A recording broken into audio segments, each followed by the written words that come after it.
I was able to save enough money that I was able to cover my room and board. So I graduated from college with $0 in student loans, like literally That's $0. Awesome. Dude, that's a huge accomplishment in today's world, you know? Right. That's right. massive.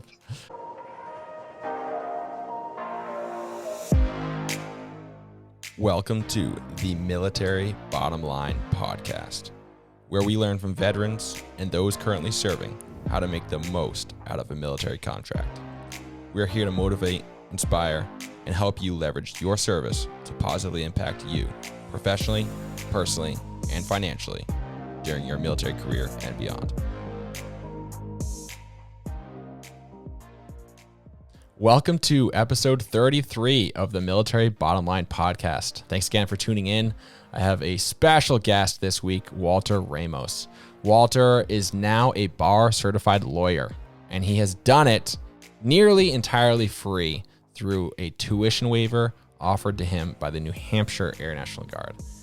He's got an awesome story of persistence and kind of proving and showing that just because it has not been done does not mean that it cannot be done. And so his story of persistence is something that will benefit people for years to come that have this, same or similar ambitions as he does. So I think it's a story worth hearing, and I think you guys will enjoy it. What's going on, Walter? Thanks for joining me today. Hi, how are you, man? Good, dude. Good. I know we've been waiting to connect for a little bit till you kind of pass that next checkpoint in life, and you can kind of speak on that as part of your whole experience. So congratulations to you for passing the bar, and I'm excited to hear kind of like how you got there, like what made you join the military in the first place? Well, I'm going to start with a little bit of background. So I'm originally from Puerto Rico. I was born and raised in Puerto Rico. I lived there for 20 years. I came to UNH as an exchange student the first time, and I was really supposed to be there for just one semester. And New Hampshire, I don't know, something about it. Like, I love snowboarding, and that first semester I was like, hey man, I have to stay here. And between that J term, I started looking into, hey, how can I transfer? How can I stay here? This is where I want to be. And as soon as I gathered some information, I was like, yeah, it's not going to happen. UNH is too expensive. Yeah. So I was like, maybe I'm going to just go back to Puerto Rico and finish my college there. But I started looking at how could I afford school, things that I could do that could help me like stay here in New Hampshire. And that's when I saw the Guard, the New Hampshire Air National Guard, and I started looking into it. And this was in 2014. So basically I did that, talked to the recruiters, found out some information. And after that, like, here I am. Did you just like stumble upon it? Like, you're Googling ways to pay for college in New Hampshire, and like the Guard had an ad up or something like that? Seriously, that's pretty much exactly how it happened. My dad was telling me, hey, you just start Googling things and see if you can get some grants or some scholarships. And I was literally Googling just like how to afford school in New Hampshire. Yeah. And they're like, New Hampshire Air National Guard. And I was like, whoa, that sounds kind of fancy. Let's see what's that. And did you have any idea what the National Guard was before that? So yes and no. Yes, because when I was in college, I was in ROTC. Like I wanted to commission. So I knew about the National Guard, and I knew about the Air National Guard in terms of like what they are as a branch, but I didn't know like once you're in, the benefits and like all the other things that come with being in the air and like being in an Air National Guard unit. So I had a very broad idea of what the Guard is, but not really like enough to be able to this is going to help me and this is what I should do. Like I didn't even know like that was going to be the best way for me. Gotcha. Yeah. I mean, UNH as a, non-resident of New Hampshire is like what was it? Like 30 to 40 a year? Yeah. 40. Yeah.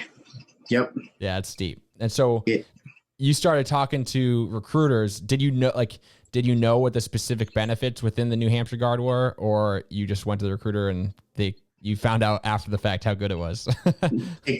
I online it said like we offer great educational benefits and we offer tuition waiver.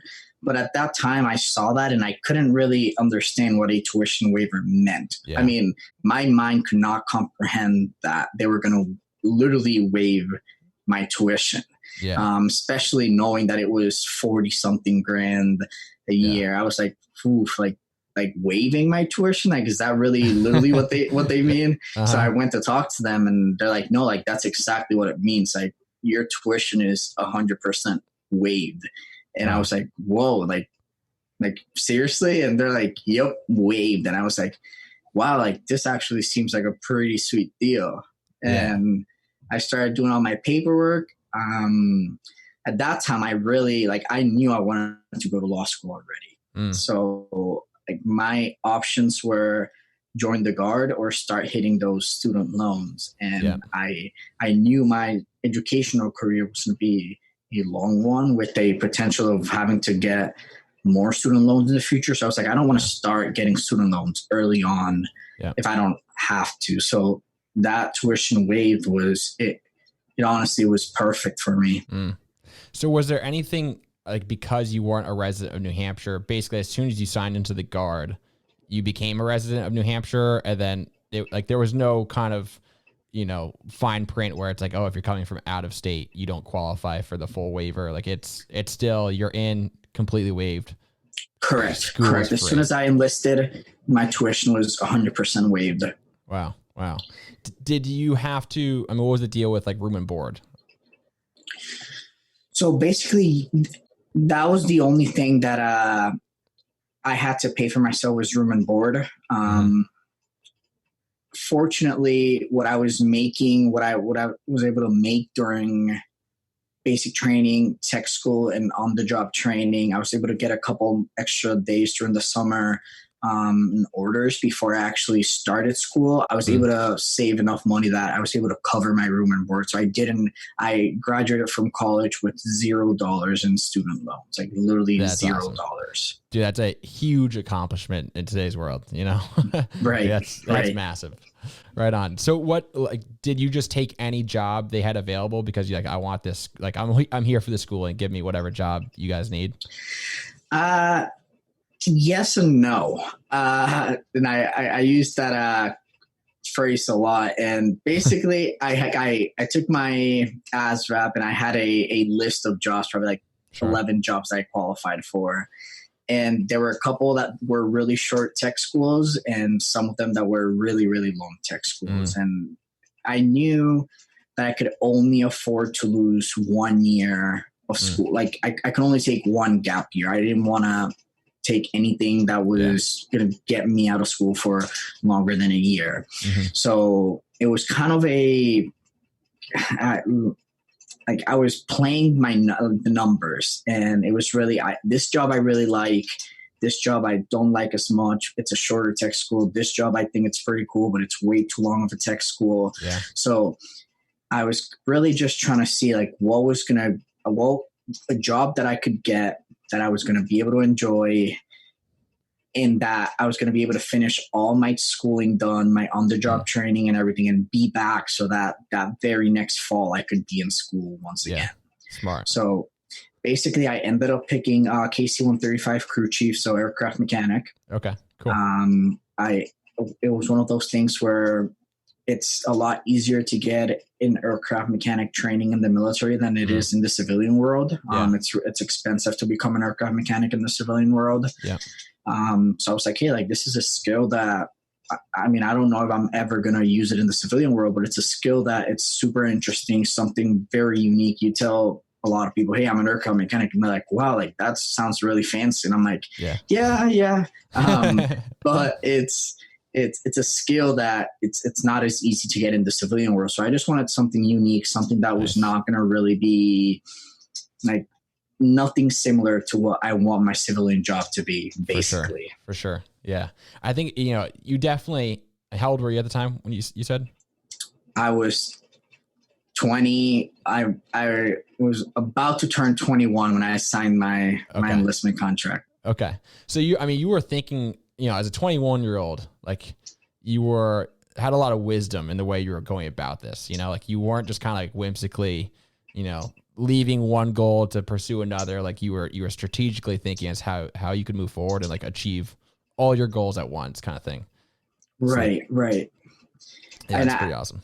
I really was, I mean, a lot of my decisions were really looking towards my ultimate goal and how can I get there? What's going to make it easier for me? And just really trying to align myself in a way that when the time comes, I'm in a good position and I'm not just like shooting to whatever happens. Like I was trying to stay like as aligned as I possibly could and just make it as easy as I could possibly be for me later on. For sure. Yeah. So you joined and you knew you could get undergrad paid for. You went to UNH, you graduated. I mean, your first contract was 6 years, right? It just finished this past April. Okay.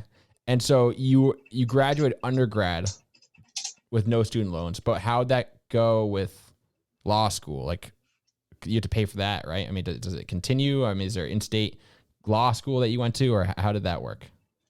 That is a very, very interesting story. So normally how it has worked before is there is no, so in the past, the tuition waiver specifically said that it was able to cover your bachelor's degree, a master's degree, and a doctorate's degree. Like it has that flexibility. Interesting. However, it didn't specify that it could cover JDs, which is a law school degree, or MD, which is a medical school degree. So law schools and medical schools were saying that because it didn't specify it, that they couldn't use it and waive your tuition. However, if you went to UNH to get your doctorate in mechanical engineering, for example, because it wasn't either a JD or an MD, they would cover it. So interesting. In the middle of me applying to law school and everything, I started doing some research and I started asking like the schools, hey, like I'm the guard, would you allow me to use my tuition waiver here? And it was the same kind of story. No, we've never done this before. It's never been done. We don't normally do Juris Doctors or medical degrees. I was like, well, I started asking like, why is this a thing? And why are you guys not taking it? And it almost always the answer was it's never been done. So I was like, I was trying to go as back as it possibly could, and everyone just kept saying it's never been done. And I was like, well, that's really not helping me. Like I'm the one that I'm gonna be the one who's gonna have to start taking all these student loans because it's never been done, but no one's really giving me an answer as to why it's never been done. Sure. So I started doing some research and getting some like people like just asking questions about it and getting people talking about it, like the school registrars and the boards and everything, just to see why that was the thing. And so the problem was way more with the schools than it was with the guard. Like the guard will sign the tuition waiver for whatever, as long as the school accepts it.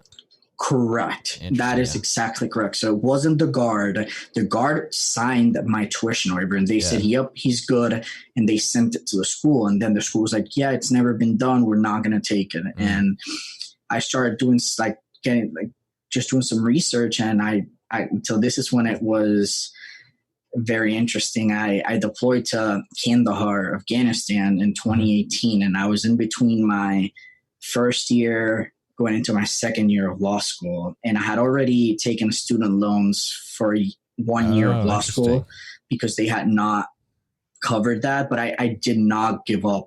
I was like, there has to be some way that this has to work. Like there's no concrete answer as to why this isn't happening. So if I talk to the right people, something's going to happen. So I started emailing a bunch of people that I knew and just started getting like the conversation going. And when I was in Kandahar, I was working for 12 hours and my other 12 hours I was in my room either sleeping or Googling how can I convince them to cover my accept my tuition waiver, basically. So I started messaging them and drafting some very nice, very polite emails, and somehow I convinced them. And I got an email, and while I was deployed, and it was like something along the lines of, hey, we've talked to the board of directors, we've talked to a bunch of people, and we're going to start accepting your tuition waiver. And I was like, wow, like this is the best news I've ever heard in my life. At that point. So I still had 2 years left of law school, because I was going to start my second year, and I still have my third year, which is quite a significant amount of money. I mean, like looking back, I wish I had started doing that when I was in college, but I mean, it was still 2 full years of law school that tuition waiver counted for. So I mean, that's a awesome story. Like, just because it hasn't been done doesn't mean it can't be done, And so to be that first one to like push those envelopes, now there are people that will benefit from your hard work and your persistence for years to come, Right. They should name a building after you or something. Yeah. At some point. That's awesome. So was there any hope for them like giving you a refund for the first year, or that was just kind of, you took out the loans and it is what it is? Yeah, that was kind of it is what it is. Like, it's already like, it's now going forward a thing, but it wasn't retroactive. Yeah. I mean, not complaining. It would still, like, when I quantify 4 years of law school, 4 years of college, 2 years of law school, in like terms of the Guard waiving my tuition, it's hundreds and hundreds of thousands of dollars. Like, it's just unbelievable. Unbelievable. And it's so like, I feel like a lot of people kind of complain like the military doesn't get paid much, but then if you consider the cost of your tuition into, a year by year amount, like that's a pretty good paycheck, Right. And plus the interest you would be paying on those loans. I mean, it's unbelievable. It really is. Yeah, it really is. Did you do so you did undergrad and law school at UNH? I did. Okay. I did. Just because, that's the program you wanted the most, or how did you decide to do it all at UNH? Well, so the UNH program, I came to, like I said, I came to UNH as an exchange student. Sure. And it was a special program called NSE, National Student Exchange Program. Basically, same concept as what you would normally think of a exchange student, but this is on a national level. So it covers like Virgin Islands, it covers some provinces of Canada, all 50 states, but it is on a national level exchange program. Gotcha. So I did that from Puerto Rico, and UNH was one of the schools that was affiliated with the program. So it gave me the ability to go to UNH for that first semester, still paying the tuition that I would normally pay in Puerto Rico, which was like $1,000 a semester versus the 40 something grand at UNH. So I did that program, and that's like, it was a good program. I liked the school, and originally when I first went there, it was just to like test it out, just like, hey, like, let's see if I like this, let's see if this is something that I could do, or it was just to experience something different. Like, I went there just to try it out, and my plan was really to go back and finish in Puerto Rico. Like, I never intended, hey, like, this is where I'm going to stay, this is where I'm going to go to school for the rest of my like educational life. And it so happened that I loved it. Like, I really did. So like UNH is a undergrad school. The UNH Law School in Concord, fantastic school as well. Like, really great program, really like it's outstanding school. And then on top of that, if I ever can, it's the only law school in New Hampshire, and it's also part of the UNH public system school. Gotcha. So if I ever managed to convince them to use my tuition waiver, it had to be there. Like, there was no other way. Gotcha. Yeah, that makes sense. Yeah. For those listening, like the tuition waiver is specifically for New Hampshire state schools. So Right. your options are a little bit limited. Right. But at the end of the day, it's paid for. So who cares? Exactly. Awesome. Yeah. So you just finished your first contract. I mean, are you gonna take the education and run kind of thing? Like you got what you wanted, or have you found that you actually enjoy the Guard and want to stay? Like how is that developed and kind of furthered your decision making and career decisions? I just re-enlisted for another 6 years, so I'm in till 2026. All right, congrats. Yep. I honestly, I love this unit. They've given me basically everything that I have at the moment. I've been in for 6 years, but they've given me so much more. So like I've had a great time. I've honestly, like I've enjoyed every second of it. I've learned a lot. Yeah. And I did it at the beginning for the educational benefits, but I've been able to get so much more out of it. I was like, why not? I mean, 6 years flew by. Like you think of 6 years, and looking back when I was 20, 21, and I was like, wow, like I have to be in for 6 years. Like what's going to happen? And now I'm like, it flew by. It literally felt like I just blinked and my contract was over. And like I did all my schooling, and now I'm like, oh, I can do another 6 years, and it flew by. So I enjoyed it, and I'm here for the long run right now. That's awesome. So it's not even about like what more can I get out of it. It's mostly just I enjoy it, and now I maybe have an opportunity to give back kind of thing in a sense. So yeah, like that's really my mindset. Yeah, it's worth noting like our motives change, and they can change along the way, and so there's nothing wrong with joining for one reason and staying in for another reason, because I feel like that's usually how it goes, honestly. So yeah, awesome. So I mean, is it something like, I mean, obviously you have had a very good experience with it. Is it something like the military in general, like that you would recommend? I mean, do you think it's outside of the New Hampshire Air National Guard and just kind of the military culture and your experiences in it, is it something worth pursuing and worth recommending? Absolutely. I would say absolutely. I think, I always tell this to my parents, and like, I always have like a before and after joining the military type of personality. Sure. Like maybe not in my day-to-day life, but when it comes to like responsibilities and like actual like schoolwork, like my mentality towards what I wanted completely changed. And it was like, it really helped me focus and look into like the bigger picture as to how am I going to achieve what I want, and how am I going to do it in the best possible way type of mentality. Yeah.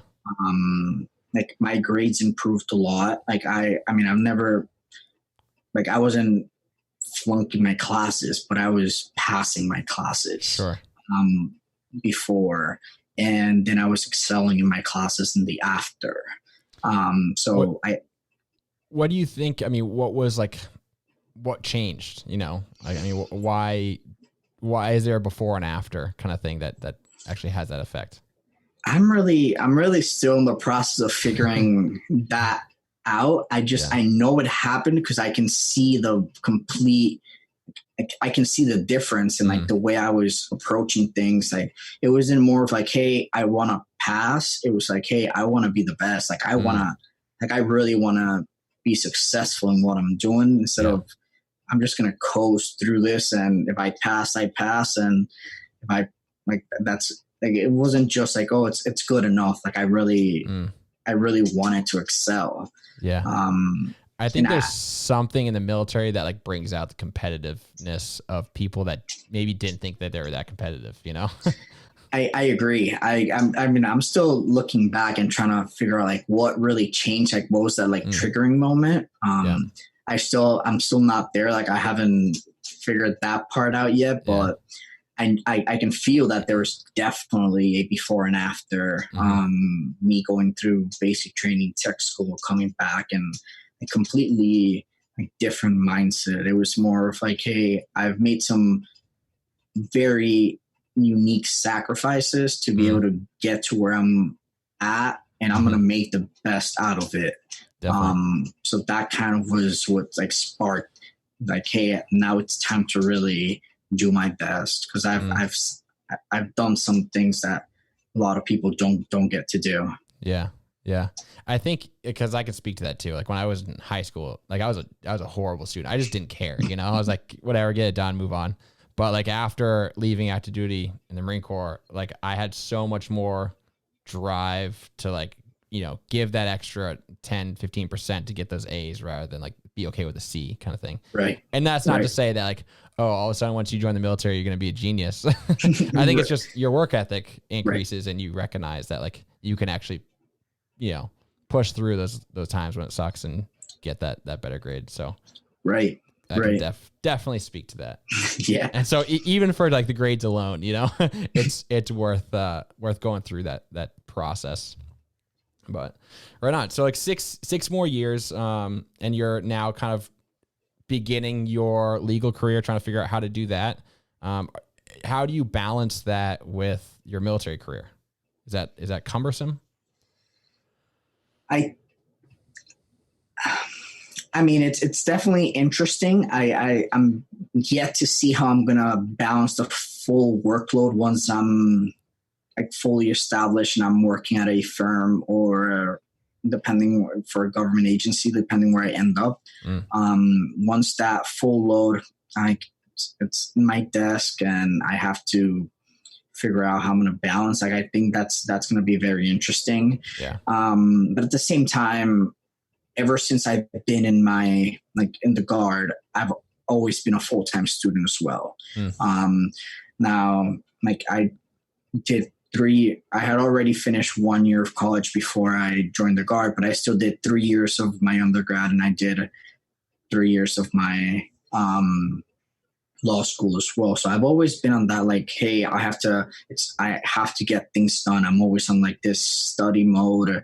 Like, my weekends I'm always studying, and whenever I'm not working, I was studying. So I think I've learned to balance it.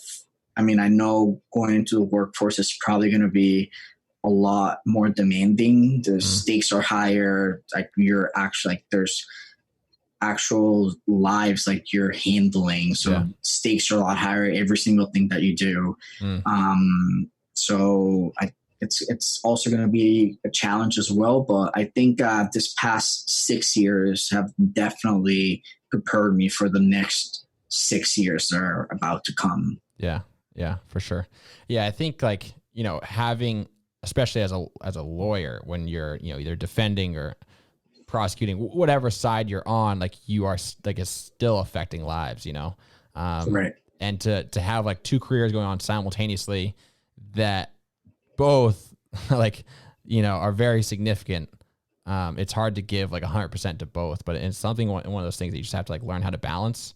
And that's, you know, comes with practice kind of thing. And so not to deter anybody from like saying, oh, I can only do one career, because it's an amazing way to kind of have the best of both worlds. Exactly. But it'll definitely take some work, you know, and some sacrifice for sure.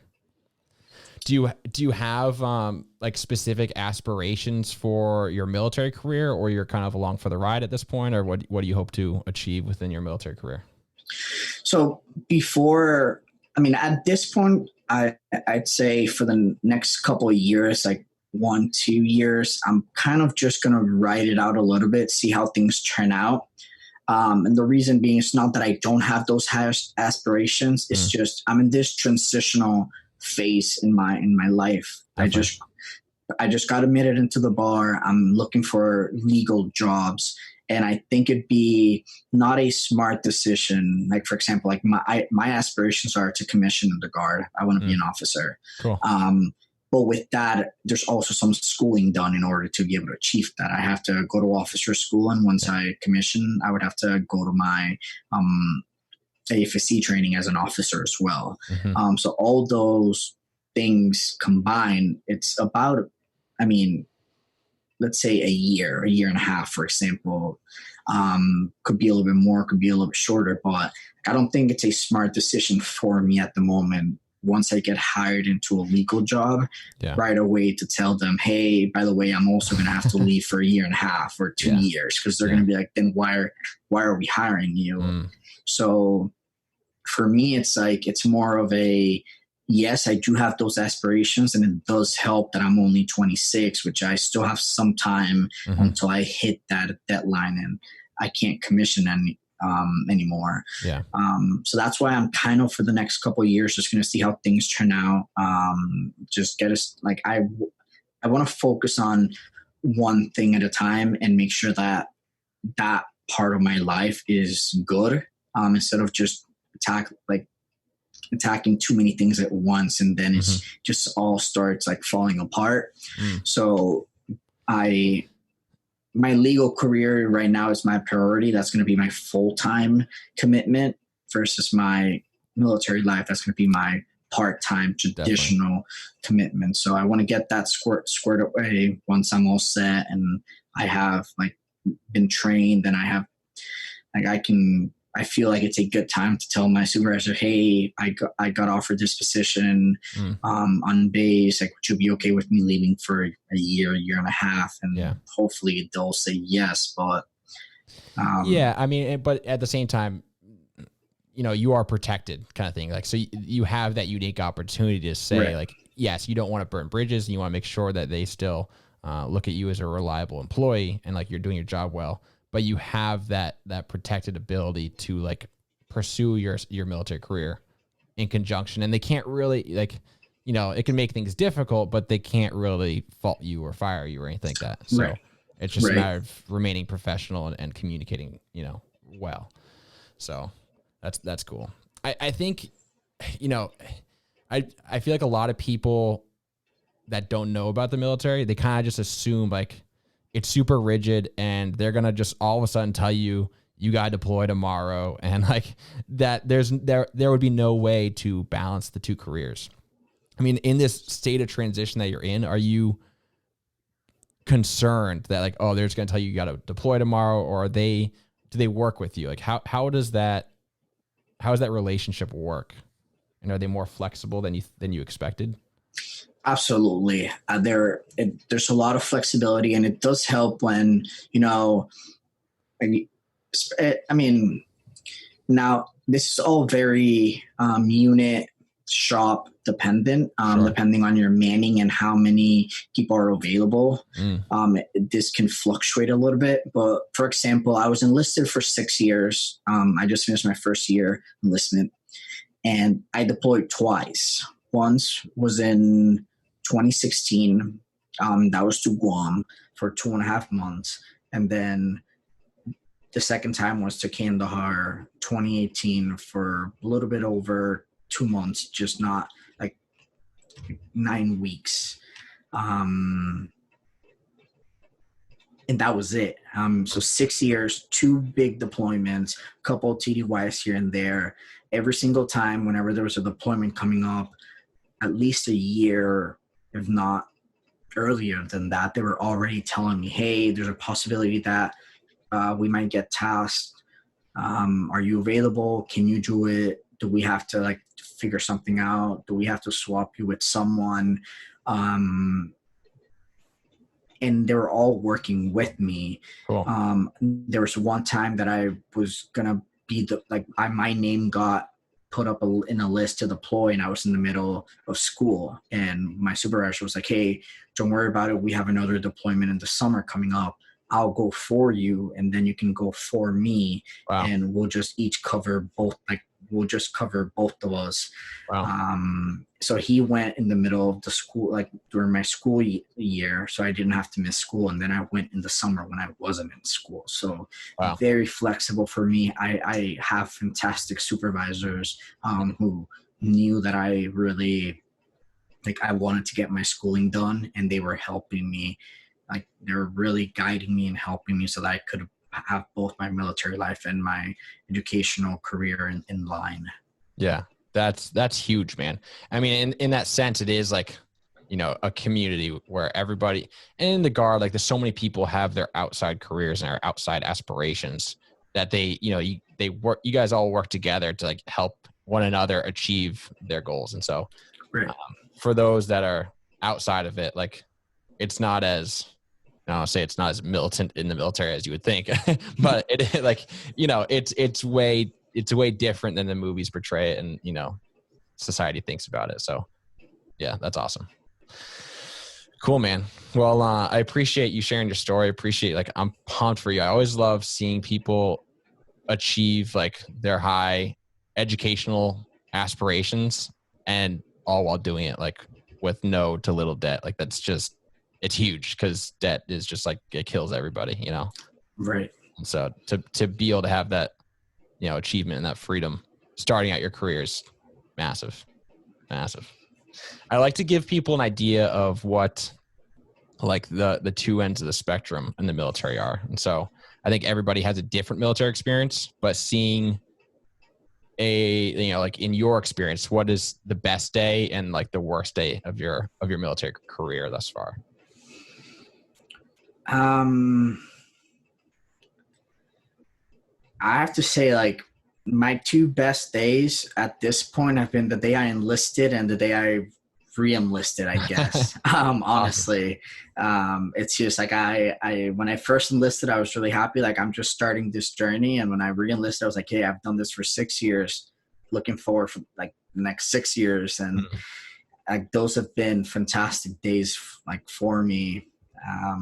I can't say I've had a worse day.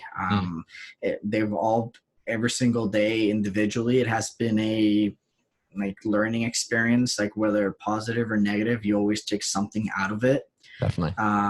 Some days are a little bit better than others, for sure, like with everything else in life, but like it's just a learning experience regardless. So I take the most out of everything and just use it for the next day and just try to learn from that. Awesome. So yeah. So it's been a good experience overall, is what it comes down. Yeah, absolutely. Awesome. Love hearing it. Do you have any closing wisdom or anything or experience that you'd like to share? Well, I have to say, like anyone who's going to listen to this and is still in that like state of not really knowing whether this is something for them, is like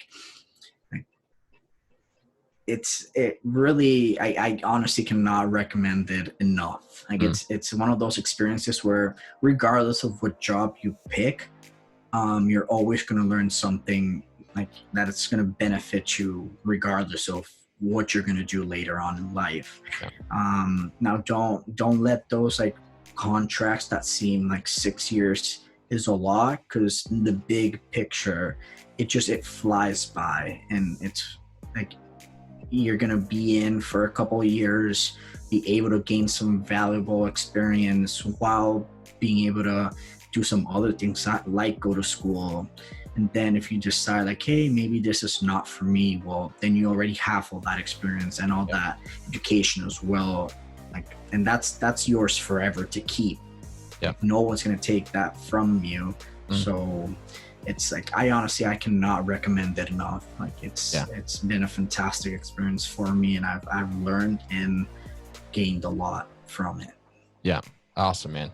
Yeah. I say that a lot, like do one contract and then decide if you actually want to do it, you know? You can decide to make it a career after one contract or not. And if you do once, then you're better off than everybody that didn't, you know? And it's, you don't know how good of a deal it is until after you do it. Exactly. Yeah. That's awesome. Exactly right. Awesome. Well, thanks, Walter. I appreciate you telling your story. Congratulations to you. And I look forward to where you end up in both your careers that are both very promising, and I'm sure you'll do well. So thank you, man. I appreciate that.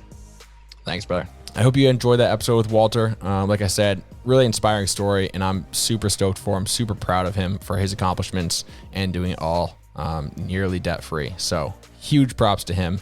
And I hope that this episode provides you with some kind of vision and imagination on ways to pursue your educational dreams in a unique way, and hopefully do it without taking out debt. And maybe, who knows, maybe you can even be something that benefits from Walter's persistence and hard work in getting that tuition waiver to go forward and benefit those pursuing JDs and MDs. So You never know. See you guys next time.